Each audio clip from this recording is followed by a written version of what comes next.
Greetings and welcome back to Doctor Who Revisited, where I go through every single episode of Doctor Who from 1963 all the way to 2024 and review them. And now we are on to The Hand of Fear.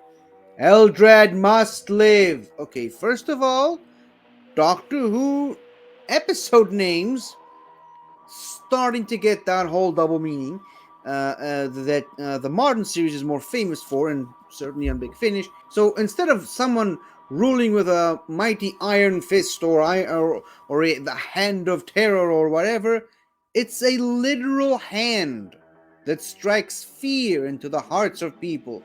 And it actually, the main thread of the episode stays a hand for a big chunk of it. As a matter of fact, 2 episodes out of 4, so basically around half of the episode. Now, obviously, in the later parts of the serial, the title Hand of Fear doesn't really fit, but you gotta look at it as a whole, as a complete story. And first of all, love the new location, love the quarry. It's a shame we don't really spend too much time there, but yeah, whatever. It's not the main focus of the episode. So yeah, right off the bat, the Doctor and Sarah Jane land in a quarry that's scheduled for demolition because of reasons, I guess. And they get themselves blown up, and Sarah gets buried alive, and there's a mysterious fossilized hand. I suppose I should start off by talking about the opening of the episode. Clearly, if I jump straight to that part, it doesn't really make much of an impact for me, but going back into that part for a second, I feel like that would be where the opening titles would start if this was the modern series, because in the modern series they start off with like a prelude to the episode. They start off with a part of the episode that's like that comes before the opening credits. It sets it sets up the environment for the episode, and then the opening titles, and then the episode starts. I'm thinking of, like, to use a very popular example, Blink. Like, you get the opening with Sally Sparrow investigating Wester Drumlins and the Weeping Angels, and you get the message from the Doctor, and then title roll credits. In an episode like, say, Smile, you get the human colony with the emoji bots, and then you realize that the emoji bots turn murderous, and then roll credits. And to use an extreme example, the big setup for Good Man Goes to War with Amy on Demon's Run in the asteroid, and then the Rory going around essentially threatening the Cybermen, and then the credits roll. So that I feel like in this context, this would have been where the credits would start rolling, right after that opening bit with demolition vessel or demolition craft. I can't remember what was the exact name. Obliteration capsule.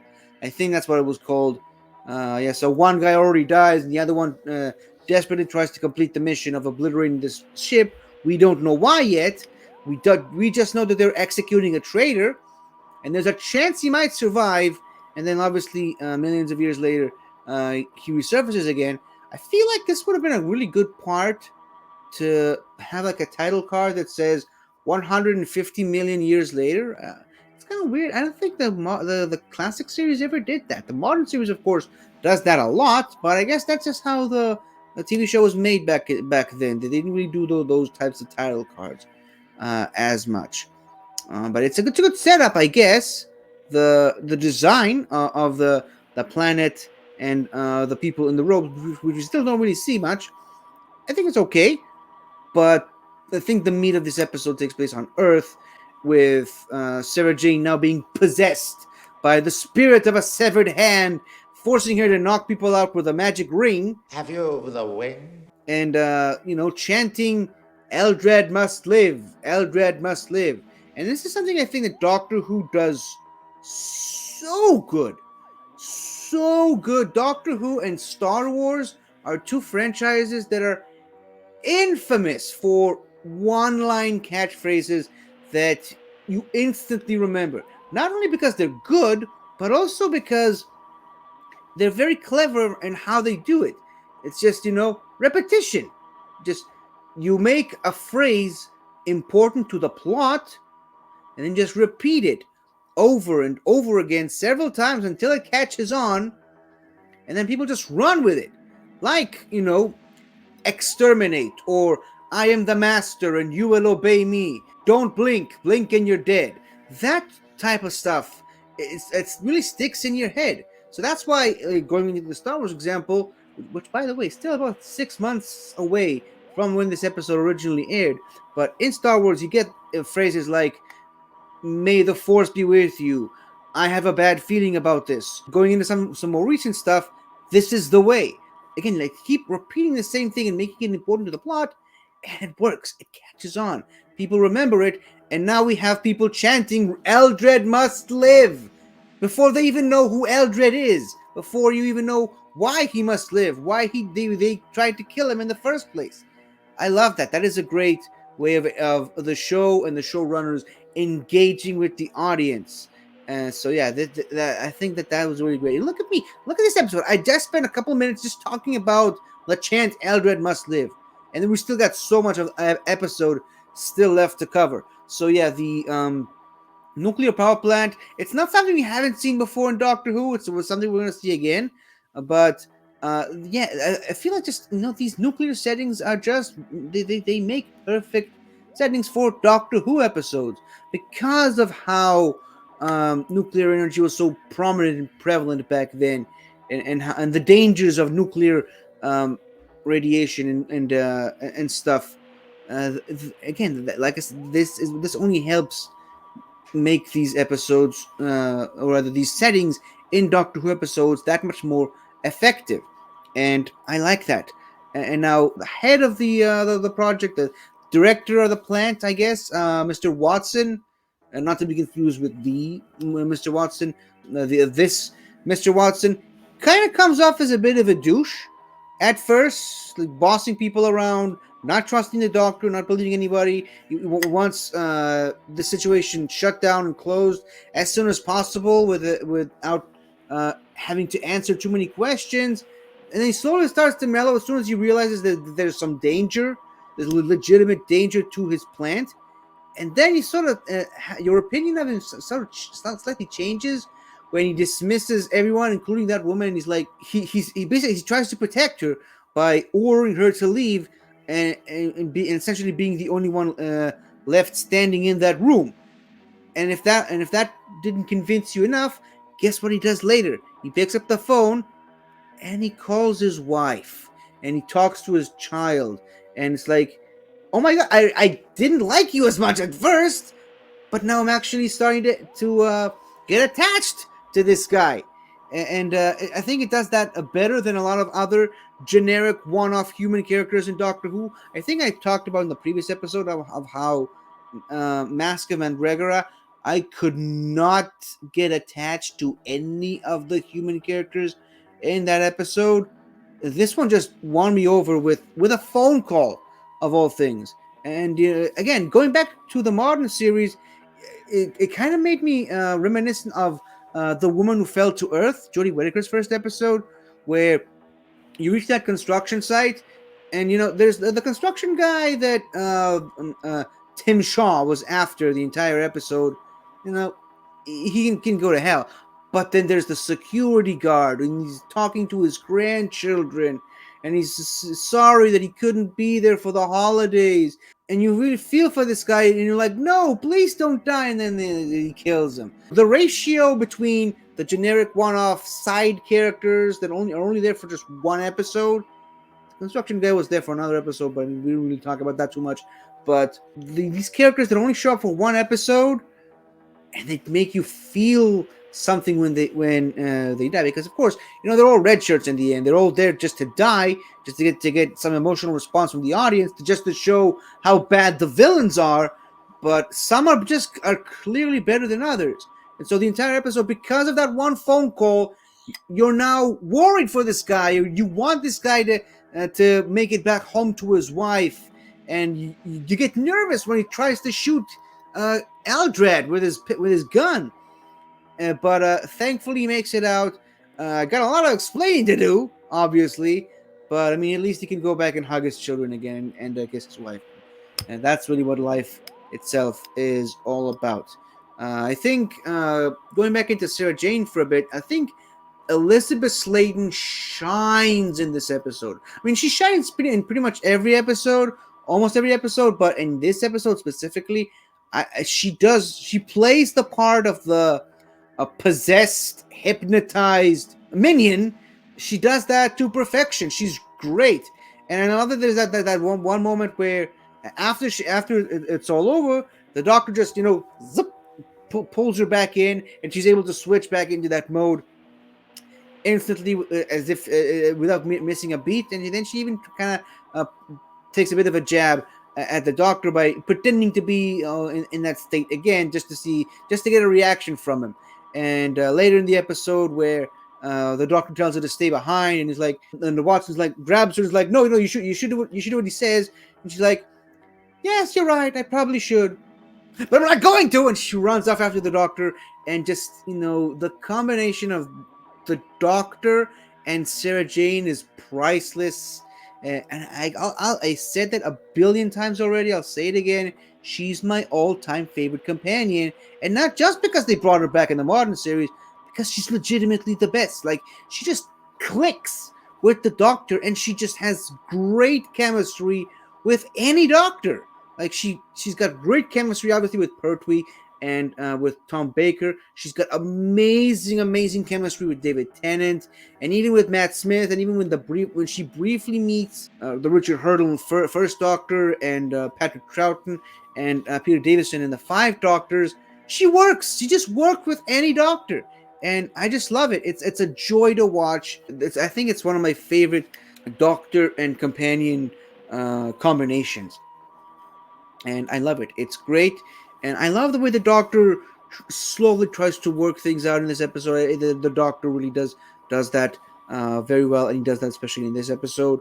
Going so fast to jumping into conclusions about the hand, and I like that even after Eldred manifests, he still doesn't quite necessarily trust her, but he's still working with her. He's still taking her back to Castria, not because he believes her, but because he wants to see where it goes. And sort of like the only way to properly get out of a trap is to spring the trap and then figure out what you do after.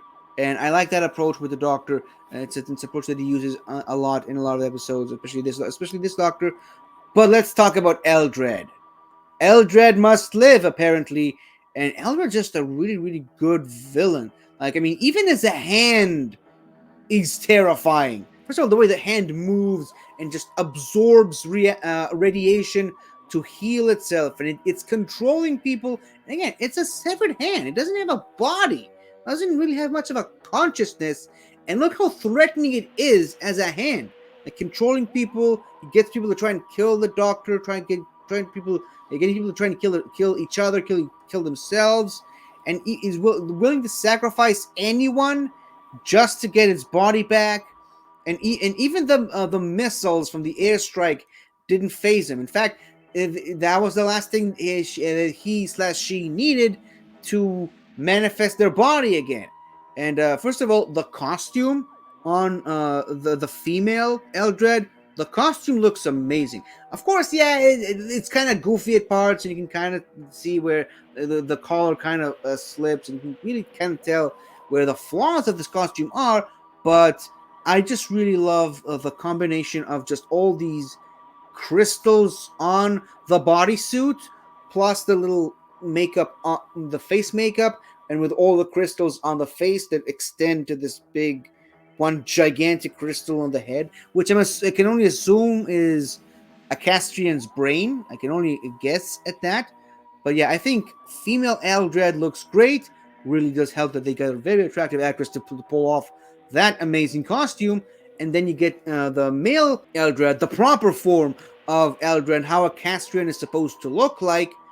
And I love how it really looks like the female Eldred was a perfect middle ground between an actual proper Castrian and a human. So it looks like a really good middle stage, and I think Eldred still looks great, and it really kind of makes you feel like they tried their best to make this guy look as non-human as they could, like literally a silicon-based life form, a walking, talking rock golem, essentially. Of course, there are limitations with the costume. There's limitations with what they were able to do with that character in back in 1976. So he still has a bit of a human face with the nose, and I love the Rock mustache. I think that was a very nice touch.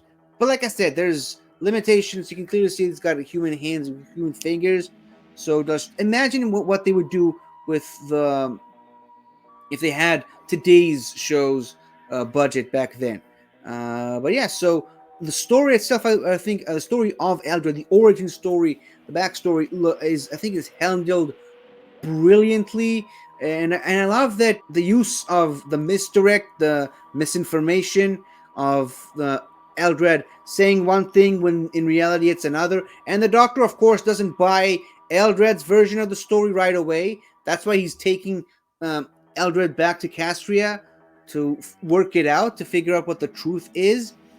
And yeah, it feels like there's a really rich history there on Castria that I'm assuming has been expanded at some point. I know there's a another big Finnish thing with Eldred, literally titled "Eldred Must Die." They kind of explain a little bit more of the backstory, but they don't really necessarily take you all the way back to Castria 150 million years ago.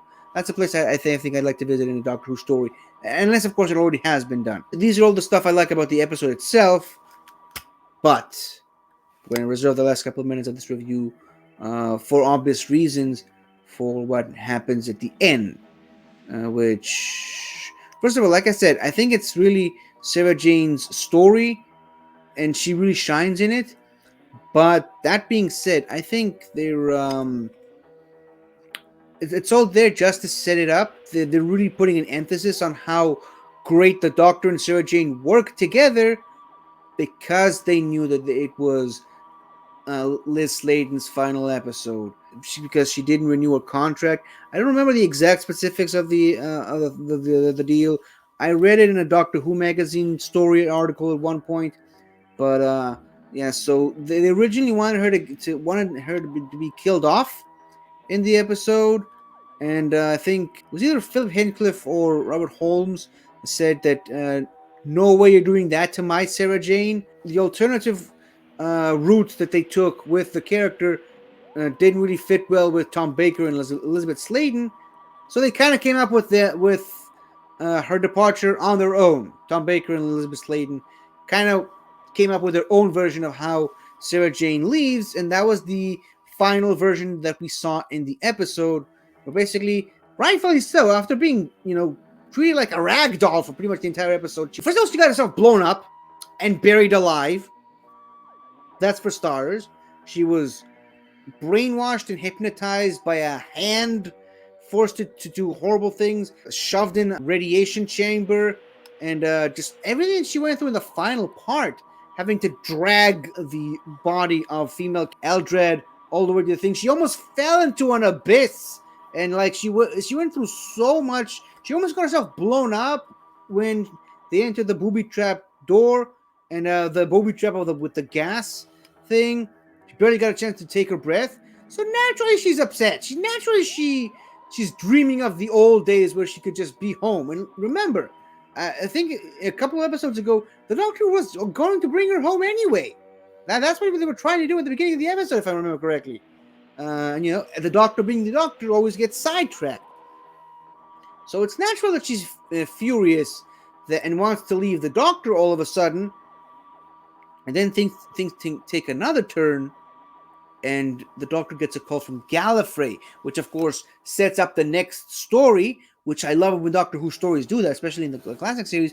But the Doctor gets a call from Gallifrey, can't take Sarah Jane with him, and she was already packed anyway, so he just drops her off in what he believes to be Croydon, South Croydon, and takes off, and it's the departure, I think, kind of feels like it comes off out of the blue, but it's brilliantly acted by both Tom Baker and Elizabeth Sladen, to the point where I can't really get mad too much at this. Like, this is like their final moments together are really, really touching, and the even call back to a line that they made previously in the episode, like travel broadens the mind, and I just love the whole "don't forget me, don't you forget me, till we meet again, Sarah," which they did meet again.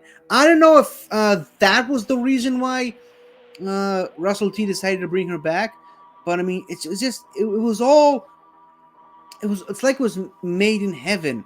This departure where they're saying till we meet again. Like, the Doctor hardly ever says that to any companion. I think the one glaring example I could use is, of course, Susan, which, on the TV show he never really did came back. I mean, they kind of met in Five Doctors, and the Doctor did come back in Big Finish. But all that is beside the point. We're talking about the actual show itself, where the Doctor literally told a companion who was leaving, "Till we meet again." Of course, the way he kind of set it up is that the Doctor just goes back to Gallifrey for a call, and then he's gonna come back and pick her up, but he never did. And the school reunion, as great of an episode as it is, don't get me wrong, they don't really explain why the Doctor never came back for her. And she even confronts him about it several times in the episode. And David Tennant just gives that David Tennant stare into nothingness, but there's really no answer. So it's really just one of those infamously unanswered questions in Doctor Who. We're just gonna have to learn to live with it.